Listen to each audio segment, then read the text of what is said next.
রোগী 3 থেকে 4 দিন আসছে, তাকে হচ্ছে কোনো রকম ভালো খাবার দেওয়া হয়নি। মাছ দিয়েছে, তাও আবার পাঙ্গাস মাছ। এটা কি বলা যায়? যে সকল হচ্ছে রোগীরা আছে তাদের কাছ থেকে আমরা শুনে দেখলাম, মানে যারা একটু গরিব দুস্থ আছে, একটু আগে আসছে এরকম, শুধু তাদেরকে হসপিটালে অ্যাডমিট করে জাস্ট শুধু যে সকল ঔষধ মাত্র পাওয়া যায় সেগুলো হচ্ছে দেওয়া হয়েছে, কিন্তু এদেরকে অ্যান্টিবায়োটিক বা যেগুলো হচ্ছে দামি ওষুধ এগুলো দেওয়া হয়নি।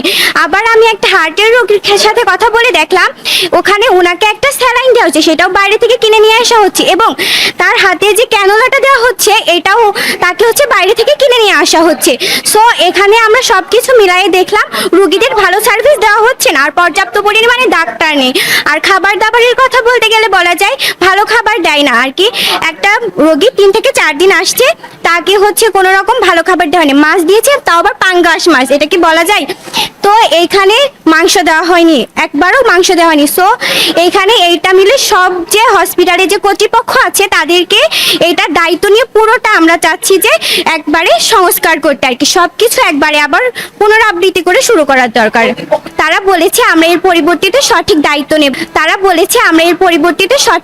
নেব, আর কি এরকম আর কি আমাদেরকে জানিয়েছে।